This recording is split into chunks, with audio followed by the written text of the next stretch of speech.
दोस्तों नमस्कार। दोस्तों आप देख सकते हैं कि आजकल जिस तरीके से इंटरनेट की वृद्धि हो रही है और स्पीड काफ़ी ज़्यादा बढ़ती जा रही है, जैसे 4G आया, आने वाले समय में 5G भी इंटरनेट में आएगा, तो उसे आप देख सकते हैं काफ़ी बार आपने भी अखबारों में देखा होगा, अखबारों में सुर्खियाँ बनी रहती है कि काफ़ी सारी पंछियों की जो प्रजातियाँ हैं वो विलुप्त होती जा रही है।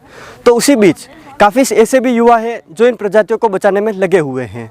तो आज आप मेरे पीछे देख सकते हैं ये तालाब है, तो इसमें काफ़ी सारे पंछी भी आपको देखने को मिलेंगे। तो कुछ युवाओं ने एक दिमाग लगाया और उनके मन में एक विचार आया, क्यों ना हम हमारी जो देश की विविधता है, जैव विविधता, उसे बचाएं।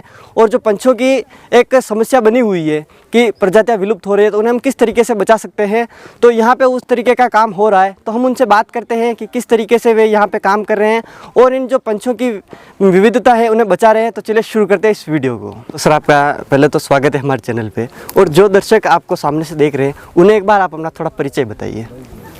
जी, मैं पर्यावरण मित्र भैरूलाल पुरोहित Kishan करेरे green earth natural society का एक सदस्य हूँ जी, और ये बाकी सदस्य भी मेरे साथ जुड़े हुए हैं। तो सर जैसे कि हमने देखा है कि आज देश विकसित हो रहा है, काफ़ी सारी चीज़ें हमें अखबारों में भी देखने को मिलती है कि काफ़ी सारी हमारी जो प्रजातियां हैं वो विलुप्त होती जा रही है, और सरकार उन्हें बचाने के लिए काफ़ी सारे प्रयास भी कर रही है, और काफ़ी निजी तौर पे भी काफ़ी लोग उसके लिए प्रयास कर रहे हैं। तो हमें देखने को मिला है यहाँ पे आज जैसे काफ़ी संख्या में भीड़ भी यहाँ मौजूद है, और आप ये जो बचा रहे हैं, किस तरीके से आपके दिमाग में आया कि हमारी जो विरासत है देश की उसे हम बचाएँ, और ये जो प्रकृति के बारे में हमारे जो जीव हैं उन्हें बचाएं, वो कैसे आपने शुरुआत, उसके बारे में आप थोड़ा सा बताइए। देखो, पक्षियों के बारे में तो शुरू से ही हमारा गांव पक्षियों को बचाने के लिए जुड़ा हुआ है। जब से हमारे दादाजी या पिताजी से उनसे भी बातें सुनते थे, तो यही है कि वो पक्षियों को बचाने, यानी कि यहाँ पर किसी को मछलियों का ठेका न होने देना, साथ ही यहाँ पर वृक्षों की कटाई न होने देना, इन पर विशेष ध्यान रखा जाता था। धीरे धीरे हम भी आए तो हमारे को भी इसी माहौल के साथ हम क्रिएट हुए, और आज हम ने देखा कि अपने यहाँ पर इतना अच्छा जो प्राकृतिक सौंदर्य जो कुदरत ने दे रखा है, हम उसको ही विकसित करके इन पक्षियों को एक अपना आशियाना दे सकें।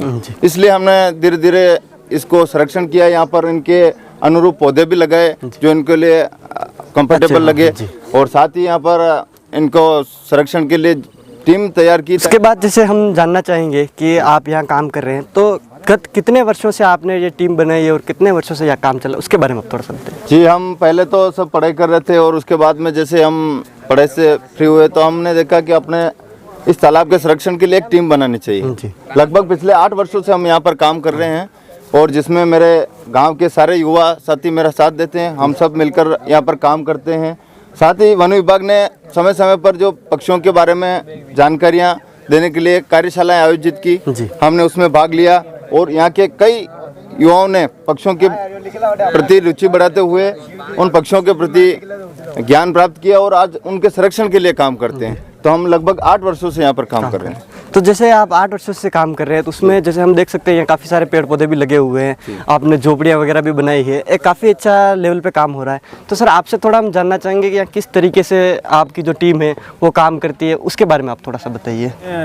पर्यावरण संरक्षण को लेके हर एक मुद्दे और हर एक पॉइंट पे हम काम करते हैं। जैसे इन पक्षियों को लेके देखें तो इन पक्षियों के लिए कौन से पौधे अच्छे हैं, और ये कृत्रिम काम नहीं करवाना, कौन से पौधे लगवाना, उन पौधों के भविष्य में पक्षियों को फायदा मिल सके और पर्यावरण को भी नुकसान न हो, विदेशी पौधे न लगवाए, हमारे इधर के स्थानीय पौधे लगवाते हैं। जैसे वो सभी काम जो पर्यावरण संरक्षण को देखते हुए जो अच्छे लगे, और उसी लेवल से काम करें।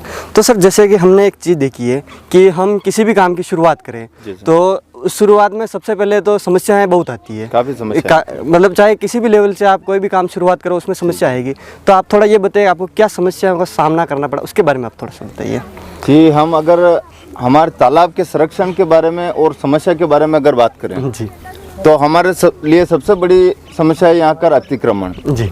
हमारे पास काफ़ी बड़ी ज़मीन है, जो हमारे सरकारी ज़मीन यानी कि तालाब की ज़मीन और चारागाह भूमि, लेकिन आज उस पर हम संघर्ष कर रहे हैं कि अतिक्रमण को हटाएं। हम पंचायत से, तहसील से, यहाँ तक कि हम चित्तौड़गढ़ कलेक्टर साहब तक भी हम अपना ज्ञापन दे चुके हैं, और इसके ऊपर हम लगभग पिछले 5 सालों से प्रयास कर रहे हैं। कुछ ज़मीन को अतिक्रमण से मुक्त करवा चुके हैं, बाकी भी प्रयास जारी है। समस्याएं तो काफ़ी आती है, लेकिन हमारी टीम मुकाबला उनसे करने के लिए तैयार है। उसके बाद सर एक दूसरी चीज़ आती है कि अगर आप कोई भी काम करते हैं उसके लिए आपको फंड चाहिए होता है, जी। तो उसके लिए आपकी क्या व्यवस्था होती है, कहाँ से वो अरेंज होता है, उसके बारे में भी आप थोड़ा सा बताइए। जी, अब तक जो हमने पिछले 7-8 सालों से काम किया है उसमें किसी प्रकार का कहीं से हमें फंड नहीं मिला, क्योंकि हमने एक अपने स्तर से ये संगठन तैयार किया जिसमें हम गांव के युवाओं ने आगे बढ़ कर के इन प्लांट को लगाना। अब इसमें हम जितना भी कुछ खर्चा आता तो हम आपस में बांट लेते थे और इस तरह से धीरे धीरे करके हमारे को और भी बढ़ते गए। लेकिन अब हमारे को जो बाहर से कोई डोनर आते हैं या कोई हमारे को सपोर्ट करना चाहते हैं तो उनका कहना है कि आप संगठन बना लो, तो हम उनके सबके निर्देशों से हम पिछले 1 वर्षों से संगठन बना चुके हैं ग्रीन अर्थ नेचुरल सोसाइटी के नाम से, जो अब काम कर रहे हैं और उसमें कोई भी अब हमें सपोर्ट करेगा। तो जैसे आप एक चीज़ बताए, हमने यहाँ देखा काफ़ी अलग अलग प्रजातियों के यहाँ पंछी आते रहते हैं और आज भी काफ़ी सारे पंछी हमें दिखाई दे रहे हैं। क्या कौन कौन सी प्रजातियों के पंछी आते हैं उसके बारे में आप थोड़ा सा बताइए। यहाँ पर अभी जैसे सर्दी का मौसम चल रहा है और शीत प्रवासी पक्षी आने लग गए हैं।